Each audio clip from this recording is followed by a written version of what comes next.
So class 10th का money and the credit. दोस्तों ये जो सीरीज है टर्म 2 के एग्जाम से क्लास 10th के बच्चों के लिए बहुत ज़रूरी है। मेरा नाम विजय है। ई पाठशाला चैनल पे आप एक न्यू सीरीज देख रहे हैं। टर्म 2 के अकॉर्डिंग कुछ चैप्टर्स हैं जो आ रहे हैं, तो उन्हें डिस्कस करने की कोशिश कर रहे हैं। चैप्टर का नाम है money and the credit. Video का पहला पार्ट है, सीरीज आएगी, आई थिंक 2-3 सीरीज आएगी। ज़रूर वॉच आउट करेगा, कंप्लीट देखने की कोशिश करेगा कि पूरे चैप्टर के अंदर मेन क्या है, क्या कहानी समझाने की कोशिश करी जा रही है। So let's talk with this. इसे हिंदी में कहते हैं मुद्रा और साख। साख समझते हैं, साख एक डायलॉग था, क्या कहते हैं, चुपके चुपके मूवी का। आपने बहुत देखी होगी, राजपाल यादव, शाहिद कपूर और एक और व्यक्ति है, मुझे याद नहीं आ रहा। तो उसमें एक चीज़ बताई गई थी कि पुराने ज़माने में कोई भी चीज़ रखनी पड़ती थी गिरवी के लिए तो 3 चीज़ें ज़रूरी होती थी, जर, जोरू या ज़मीन। जर, जोरू या ज़मीन का मतलब ये हो गया कि जोरू मतलब वाइफ, ज़मीन मतलब क्या कहते हैं, ज़मीन, लैंड, और जर मतलब होता है कोई ऐसी मजबूत चीज़ जिसको गिरवी रखा जा सकता है। तो पहले जर के टाइम पीरियड पे गेहूं होता था या कैटल्स होती थी या ऐसी कोई चीज़ जिसकी कोई वैल्यू होती हो, समझ रहे हो। तो ये डायलॉग था, तो इसकी वीडियो की शुरुआत आप ऐसे याद रखिएगा, जर, जोरू, जोरू या ज़मीन। जर, जोरू या ज़मीन, ये आज का डायलॉग नहीं है, बहुत पुराना डायलॉग है। जर, जोरू या ज़मीन मतलब ये जो डायलॉग है ना, ये डायलॉग ऐसा है कि लोग जब करेंसी नहीं रखते थे, पैसा नहीं रखते थे, तो उस टाइम पीरियड पे as a mode of trust या मोड ऑफ एक्सचेंज के लिए इन चीज़ों की लोग क्या कहते हैं, जवाबदेही या कहता हूँ एक तरीके का प्रूफ रखते थे। आज की डेट में अगर बैंक में लोन लेने जाना है तो लोन लेने के लिए विटनेस रखना पड़ता है ना, एक गवाह रखना पड़ता है। तो गवाह के रूप में जर, जोरू या ज़मीन होता था। और जर का मतलब एक ऐसी कोई चीज़ जिसकी कोई वैल्यू हो, चाहे गेहूं हो सकता है, चावल हो सकता है, टमाटर हो सकता है जो खराब ना हो, भैंस हो सकती है, गाय हो सकता है, या कुछ भी। तो जर को अब यहाँ पे कन्वर्ट करके शाख में बदल दिया है, बिकॉज शाख is a word of credit and मुद्रा is a word of money.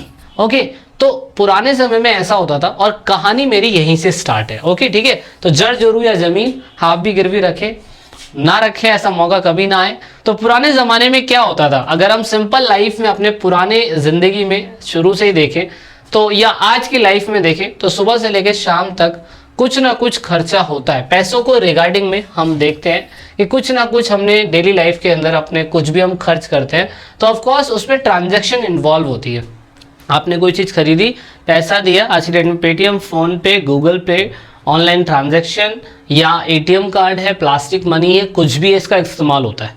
अब ट्रांजैक्शन के बिहाफ पे आपको पूरे दिन ट्रांजैक्शन में आपने कितनी सारी चीज़ें खरीदी, उसमें पैसे का इस्तेमाल हुआ, तो आपको पूरी लिस्ट तैयार करनी है। ऐसा लिस्ट तैयार करेंगे, ऐसा बुक में लिखा है, लेकिन मैं आपको बताऊंगा नहीं कि सब लिस्ट विस्ट तैयार करो, लेकिन कॉन्सेप्ट को समझने की कोशिश करो। ये तो है कि डेली लाइफ में हम जो भी चीज़ें खर्च करते हैं, छोटे से छोटा बच्चा भी ना डेली लाइफ में कुछ ना कुछ खर्च कर रहा है, कभी कहीं खर्च कर रहा है, कभी कहीं खर्च कर रहा है। बड़ा है, आदमी है, जिम्मेदार है, वो भी कहीं ना कहीं खर्च कर रहा है। पैसा खर्च होता है। ज़िंदगी जीने के लिए हमें पैसा चाहिए, पैसा चाहिए ज़िंदगी जीने के लिए, बिल्कुल सच बात है। इसीलिए एक डायलॉग मैंने यहाँ लिखा हुआ है, ना बाप बड़ा ना भैया, सबसे बड़ा रुपया। अब यहाँ पे रुपया जो है ना, रुपया, उसको यहाँ पे मुद्रा बोला गया है। पुराने ज़माने में इसका इस्तेमाल जर के लिए इस्तेमाल होता था। अब जर के लिए क्यों इस्तेमाल होता था, जर के लिए इसलिए इस्तेमाल होता था कि पुराने समय में मोड ऑफ करेंसी, ट्रांजैक्शन तो होती नहीं थी, तो इंसान खरीदता क्या था या करता कैसे था, कैसे करता होगा। तो पुराने समय में एक सिस्टम चलता था and this is called the barter system. क्या होता था, बार्टर सिस्टम। तो ये बार्टर सिस्टम आपको समझ में आना चाहिए। बार्टर सिस्टम को बोलते हैं हम विनिमय नियम साख सिस्टम, ऐसे हिंदी में कुछ बोला जाता है, पर हिंदी में और इंग्लिश में सेम है, हो तो वही चीज़ ली है, बस शब्दों का हेर फेर है, बस और कुछ नहीं है। बार्टर सिस्टम में सिंपल सा ये होता था कि मान लीजिए कि इन महाशय के पास मटके हैं और इन महाशय के पास जूते हैं, तो बार्टर सिस्टम में ये होता था कि ये मटका इनको दे देंगे, ये जूता इनको दे देंगे। पर दिक्कत ये होती थी कि ऐसी सिचुएशन में बार्टर सिस्टम जब भी काम करेगा जब ड्यूल कोइंसिडेंट ऑफ वांट्स होगा। ड्यूल कोइंसिडेंट ऑफ वांट्स को बोलते हैं आवश्यकता का दोहरा सहयोग। तो ये क्वेश्चन आपका यही बन जाता है कि आवश्यकता का दोहरा सहयोग क्या होता है। आवश्यकता का दोहरा संयोग क्या होता है, मतलब बार्टर सिस्टम के अंदर अगर कोई बंदा क्या कहते हैं मटका और जूता आपस में एक्सचेंज करता है तो ये होना भी चाहिए कि दोनों को एक दूसरे की नीड हो। और ऐसी सिचुएशन पहले के टाइम पीरियड में बहुत लंबे समय के बाद या बहुत कम समय में बनती थी, and this is called the dual coincident, this is called the barter system. एक मंडी होती थी, एक जगह होता था, किसी के पास गुलाम होते थे, गुलाम बंदा एक्सचेंज करके कह रहा है कि मुझे तेरे मुर्गे चाहिए, मुझे तेरे मांस चाहिए, मुझे तेरी चीज चाहिए, मुझे तेरा ये चाहिए वो चाहिए, तो ये बार्टर सिस्टम हो गया। आज की डेट में भी हम बार्टर सिस्टम करते हैं, स्कूल के अंदर होता है बार्टर सिस्टम। बार्टर सिस्टम आप जैसे कि बोलते हो हाँ भाई क्या लाया आज खाने में, वो कहता है मैं ये लाया हूँ, फिर वो कहेगा अच्छा तू क्या लाया है, वो कहेगा ये लाया हूँ, फिर कहेगा ठीक है दोनों एक्सचेंज कर लेते हैं, तो थोड़ा मेरे में से ले ले मैं तेरे में से ले लेता हूँ, है ना, तो कुछ आपने उसको दिया कुछ आपने उससे लिया, है। ये भी तो एक बार्टर सिस्टम का छोटा सा एग्जाम्पल है आपकी लाइफ में, पर ये बहुत मुश्किल था, लाइफ बहुत कठिन थी, ऐसा नहीं हो पाता। और उसके बाद सिचुएशन बनी जर की, क्या बनी, जर की, और जर का मैंने एग्जाम्पल आपको बताया। अब जर की सिचुएशन कैसे बनी, जर एक ऐसी चीज हो सकती है जिसका इस्तेमाल किसी भी चीज के लिए किया जा सकता है, किसी भी चीज के लिए जर का इस्तेमाल किया जा सकता है। अब जर जो है वो समझ लेते हैं, थोड़ा सा मोटा मोटा समझा दूंगा आपको, ज्यादा नहीं समझाऊंगा।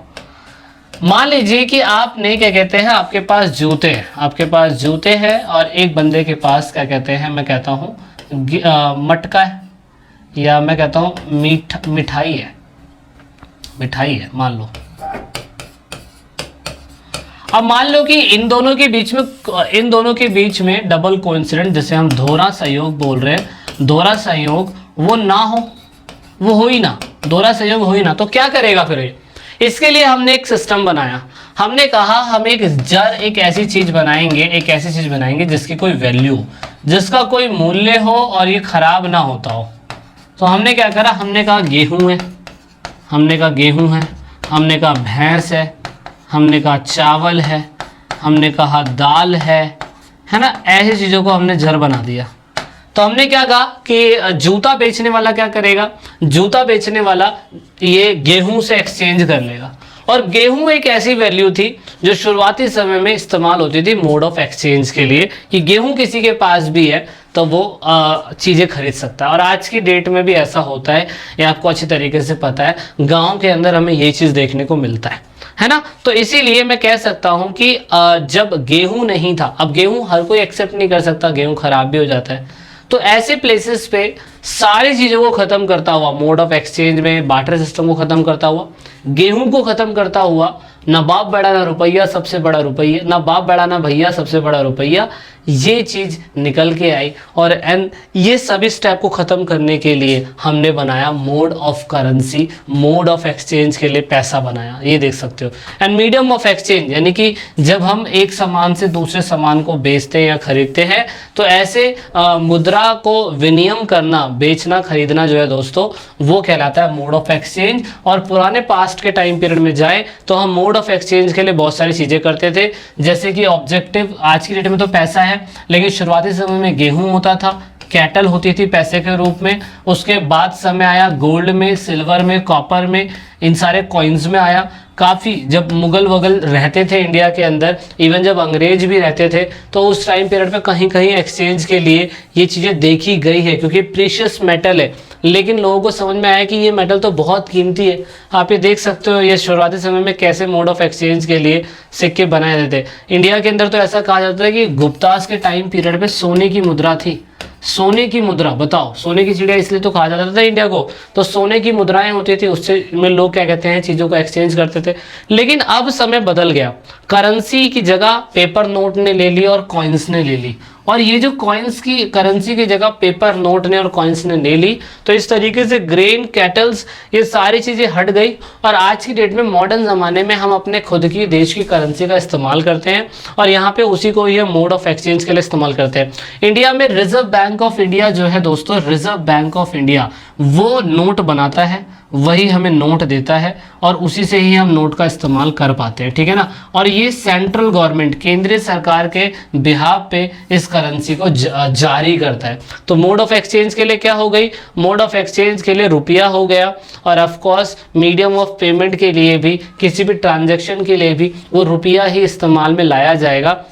जो रिजर्व बैंक ऑफ इंडिया ने पेमेंट के लिए इस्तेमाल करने के लिए दिया है। लेकिन एक बात बता दूं, ये भी एक जो पेपर है दोस्तों, ये एक करेंसी है, नाम के कागज का टुकड़ा है बस। ये जब मर्जी खत्म हो सकता है, क्योंकि याद करिए देश के अंदर एक दिन आया था, आज से 100 के और 1000 के नोट बंद हो जाएंगे। ये कौन सा दिन था याद करिए, हमारे देश के पीएम ने इसको अनाउंस करा था, नोटबंदी, कि पुराने जो नोट होंगे वो ख़त्म, बर्बाद, ख़त्म, कोई स्टोर नहीं कर सकता, करप्शन हो रहा था, पुराना धन वापस आएगा, काला धन वापस आएगा। हमने ये करा था। कब हुआ था मुझे कमेंट सेक्शन में बताने की ज़रा कोशिश करिए, कमेंट में लिखिए, मुझे बताइए कि हाँ ये नोटबंदी कब हुई थी। ये पुराने नोट भी बंद हो सकते हैं, लेकिन रिजर्व बैंक ही नोट छापता है। आप घर में जो लॉटरी वाले होते हैं ना, चंचल वाले नोट, वो नहीं बना सकते आप, वो चलेंगे ही नहीं, उसकी वैल्यू नहीं है। इसलिए आज की डेट में हम उसी को ही इस्तेमाल करते हैं।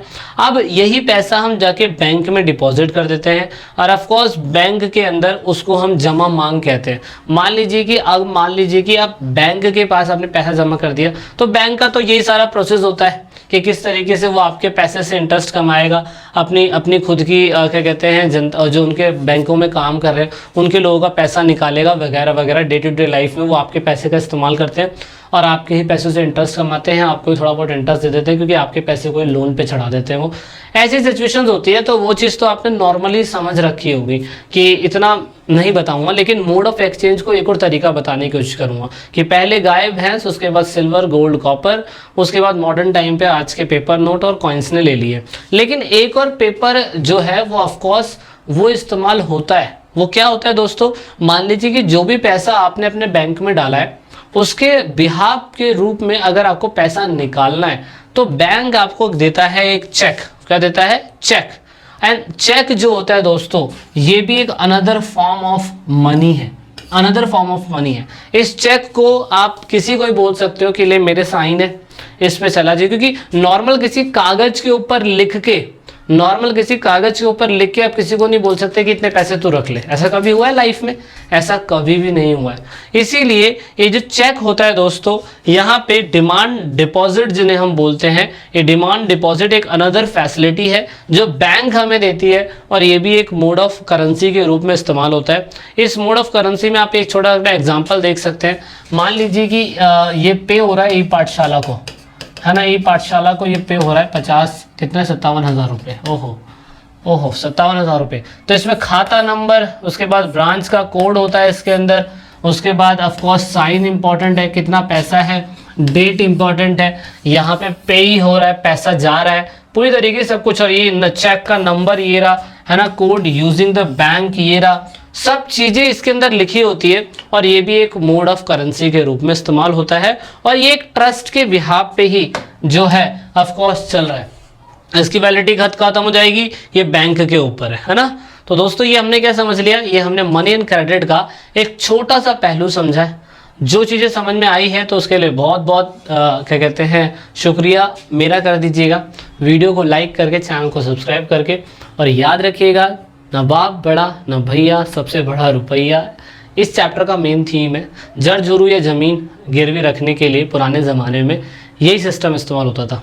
अब लोन उनका सिस्टम कैसे होता है, बैंक आपके ही पैसों से कैसे कमाता है। गरीबों को लोन नहीं मिलता है। विजय माल्या और क्या कहते हैं नीरव मोदी जैसे बंदे 9-9 हज़ार करोड़ रुपए लेके भाग जाते हैं। तो ये कैसे होता है, वीडियो के अगले पार्ट में समझने की कोशिश करेंगे। जब तक के लिए जय हिंद, जय भारत, वंदे मातरम, भारत माता की जय। This is it in this video.